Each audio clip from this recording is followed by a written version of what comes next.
করা, আমাদের জন্য ডেডিকেট করা মুমিনুন নামে এই সূরাটা নাজিলের একটা প্রেক্ষাপট আছে, যেটাকে আরবিতে শানে নুজুল বলে। ওটা বলেই আমি মূল ব্যাখ্যা বা আলোচনার দিকে চলে যাচ্ছি। সম্মানিত সুধী, রাসূলুল্লাহ সাল্লাল্লাহু আলাইহি ওয়াসাল্লামের কাছে আল্লাহ তাআলা যে কোরআন নাজিল করেছেন, এই কোরআন যেটা লেটেস্ট ভার্সন অফ রেভিলেশনের সর্বশেষ ভার্সন, এটা আল্লাহ তাআলা বিষ্ণু ঈসা ইসলামের কাছে নানাভাবে নাজিল করতেন। কোরআন নাজিল হওয়ার অনেকগুলো পদ্ধতি ছিল, সবসময় একইভাবে কোরআন আসতো না।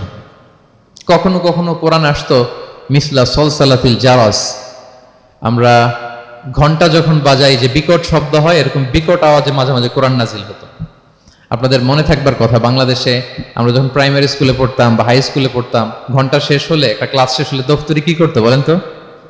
হ্যাঁ, দিত না? মনে পড়ে? পিকচারাইজেশন হচ্ছে?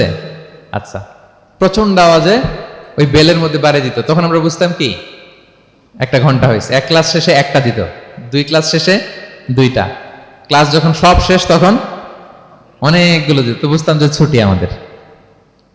এরকম রিঙ্গিং বেল যদি বাজানো হয়, ঘন্টা বাজানো হয়, এটার যেরকম বিকট শব্দ, এরকম বিকট আওয়াজে মাঝে মাঝে কোরআন নাজিল হতো। রাসূল সাল্লাল্লাহু আলাইহি ওয়াসাল্লাম বলেন, এই প্রসেসে কোরআন রিসিভ করা আমার জন্য বড্ড কষ্টকর ছিল। আমাদের আয়েশা রাদিয়াল্লাহু তাআলা আনহা বলেন, প্রচন্ড শীতের রাতে আমরা কাঁপতাম শীতে, আর বিষ্ণু সাল্লাল্লাহু আলাইহি ওয়াসাল্লাম ঘামতেন। ওয়া ইন্না জাবিনাহু লা ইয়াতাফাসসাদু আরাকান, আমরা শীতে কাঁপতাম, কম্বল জড়িয়ে রাখতাম, আর বিষ্ণুনবীর কপাল বেয়ে ঘাম ঝরতো। সুবহানাল্লাহি বিহামদিহি। এভাবে তিনি কষ্ট করে কোরআন রিসিভ করেছেন। এটা একটা পদ্ধতি। আরেকটা পদ্ধতি হচ্ছে মিসলা দাবিয়া সাউতিন নাহাল, মৌমাছির ভন ভন শব্দের মতো কোরআন নাজিল হতো। যখন নাজিল হতো, রাসূল সাল্লাল্লাহু আলাইহি ওয়াসাল্লামের মুখের সামনে, চেহারার সামনে মৌমাছি ভন ভন করলে যেরকম সাউন্ড, এরকম একটা সাউন্ড হতো। এটা সাহাবারা কাছাকাছি যারা থাকতেন ওনারা উইটনেস করেছেন অনেকবার। আজকের এই আলোচনাটা এটার সাথে প্রাসঙ্গিক, আমি বলবো আপনাদেরকে। দুইটা পদ্ধতি গেল। আরেকটা পদ্ধতি হচ্ছে মিন ওয়ারাই হিজাব, পর্দার অন্তরাল থেকে সরাসরি আল্লাহ কথা বলতেন, রাসূল সাল্লাল্লাহু আলাইহি ওয়াসাল্লাম শুনতো। এটা কেবল একবারই হয়েছে, মেরাজের রাতে। তারপর মাঝে মাঝে ইউলকা ফি কুলুবি রাসূলিল্লাহ, আল্লাহ রাসূল সাল্লাল্লাহু আলাইহি ওয়াসাল্লামের অন্তঃকরণে আল্লাহ তাআলা ঢেলে দিতেন ওয়াহি। আচ্ছা, আবার কখনো কখনো জিবরাইল আলাইহিস সালাম ওনার মূল আকৃতিতে ওহী নিয়ে আসতেন। ওনার যে বিসূরাতিহিল আসলিয়া, জিবরাইল আলাইহিস সালামের যে মূল সূরাত, এই সূরাতে আসতেন। এই সূরাতে রাসূল সাল্লাল্লাহু আলাইহি ওয়াসাল্লাম জিবরাইল আলাইহিস সালামকে জীবনে দুইবার দেখেছিলেন। একবার ওই যে হেরা গুহার ওখানে দেখেছিলেন, আর একবার সেই সিদরাতুল মুনতাহা মেরাজের রাতে দেখেছিলেন। 600 পাখা মেলে বিশাল আকৃতি নিয়ে পুরো দিগন্ত বিস্তৃত করে জিবরাইল আলাইহিস সালাম নেমে আসতেন। দুইবার এভাবে রাসূল সাল্লাল্লাহু আলাইহি ওয়াসাল্লাম দেখেছিলেন। এভাবে কোরআন নাজিল হতো। আবার কখনো কখনো রাসূল সাল্লাল্লাহু আলাইহি ওয়াসাল্লাম এই যে হিউম্যান শেপে, মানুষের আকৃতিতে আসতেন, দেখতে মানুষের মতো লাগতো। মানুষের আকৃতিতে জিবরাইল আলাইহিস সালাম এসে কোরআন পৌঁছে দিয়ে যেতেন। বিষ্ণু সাল্লাল্লাহু আলাইহি ওয়াসাল্লাম বলতেন, এই প্রসেসে ওহী রিসিভ করা আমার জন্য সবচেয়ে সহজ ছিল। এটা তো খুব স্বাভাবিক, ন্যাচারাল, যে একজন মানুষ এসে আমার সাথে কথা বললে, মানুষ মানুষের সাথে কথা বলবে, এটা তো খুব ফ্লেক্সিবল হবে, কমফোর্টেবল হবে। বাকি পদ্ধতিগুলো রাসূল সাল্লাল্লাহু আলাইহি ওয়াসাল্লামের জন্য কঠিন ছিল। এবং এই সূরাতে যখন জিবরাইল আলাইহিস সালাম আসতেন, তখন দিহিয়াতুল কালবি আল আনসারী নামে এক সাহাবীর সূরাতে আসতেন। ওনার তওবাটা আল্লাহর কাছে খুব পছন্দ হয়েছিল। জাহিলি যুগে অনেক কন্যা সন্তানকে তিনি জীবিত প্রচিত করেছিলেন। পরে একবার এমন রিপেন্টেন্ট হলেন, অনুতপ্ত হলেন, অনুশোচনায় পড়ে আল্লাহর কাছে এমন কান্না করলেন। আর অনুশোচনার চোখের পানি আল্লাহ বড্ড পছন্দ করেন। অনুতপ্ত বান্দা যখন অনুতপ্ত হয়ে কাঁদে, তার চোখের পানি তার চোখ বেয়ে, নাক বেয়ে জমিনে ড্রপ করার আগে আল্লাহ বান্দাকে মাফ করে দেয়।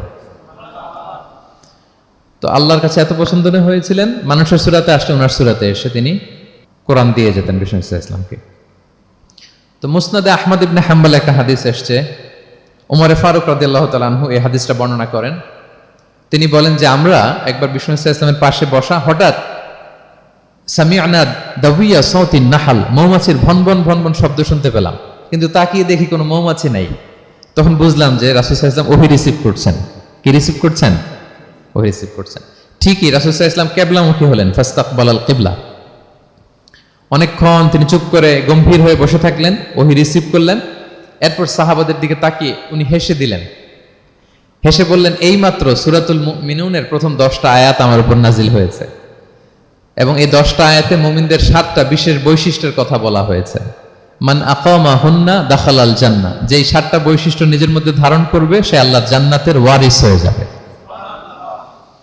এবং এই আয়াতগুলো বলে আল্লাহ তাআলা সবশেষে এমনটাই বলেছেন, যে উলাইকা হুমুল ওয়ারিসুন আল্লাযীনা ইয়ারিসুনাল ফিরদাউসা হুম ফিহা খালিদুন, যারা এই 7টা বৈশিষ্ট্য নিজের মধ্যে ধারণ করবে তারা জান্নাতুল ফিরদাউসের ওয়ারিস হয়ে যাবে, উত্তরাধিকার হয়ে যাবে।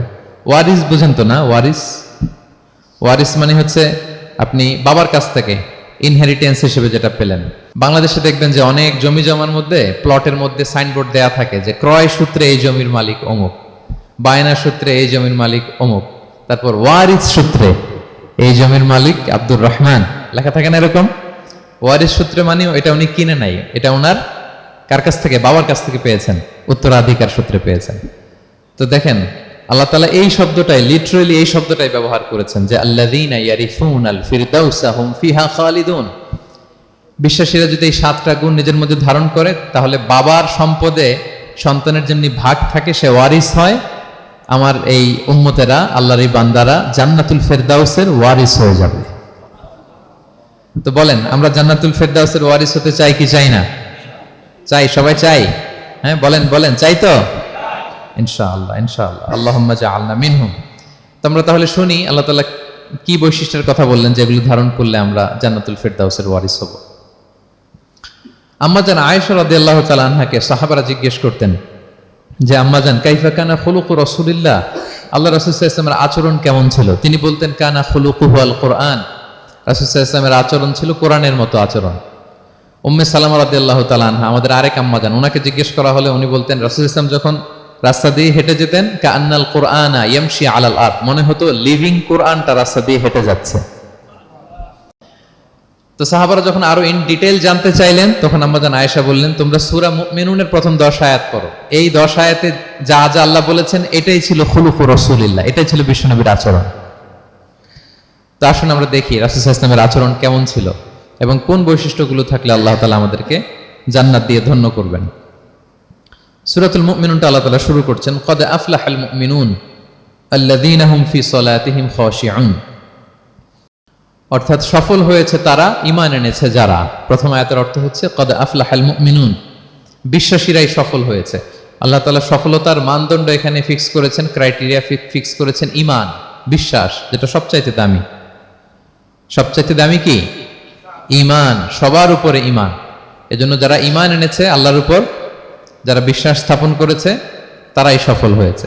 তো এই বিশ্বাসীদের কিছু গুণাবলী থাকতে হবে, কিছু ফিচার থাকতে হবে, তবেই তারা জান্নাতের ওয়ারিস হবে। সেগুলো কি আল্লাহ শুরু করছেন। আল্লাহ বললেন প্রথম বৈশিষ্ট্য হচ্ছে আল্লাযীনা হুম ফি সালাতিহিম খাশিউন। 7টা বৈশিষ্ট্যের প্রথমটা বলতেছি, যারা সফল হয়েছে বিশ্বাসীরা, ওই বিশ্বাসীরা যারা তাদের সালাতে বিনয়াবনত থাকে, বিনম্র থাকে। সালাত যখন আদায় করে তারা খুশু খুদুর সাথে সালাত আদায় করে, এটা হচ্ছে প্রথম বৈশিষ্ট্য, বিনয়ের সাথে। খুশু খুদু মানে হচ্ছে অন্তরের একাগ্রতা এবং অঙ্গ প্রত্যঙ্গের একাগ্রতা। খুব সহজে আপনার অন্তরটাও থাকবে, এখানে আল্লাহর ভয় থাকবে, একাগ্র চিত্তে আপনি আল্লাহকে স্মরণ করবেন, আবার অঙ্গ প্রত্যঙ্গগুলো ঠিক থাকবে, এগুলো নড়াচড়া করবে না। আমরা অনেকে সালাতে দাঁড়ালে খুব বেশি নড়াচড়া করি, সালাতে কিন্তু খুব বেশি মুভমেন্ট করা যায় না, এটা নিষেধ। খুব জরুরি প্রয়োজন ছাড়া মুভমেন্ট করা নিষেধ।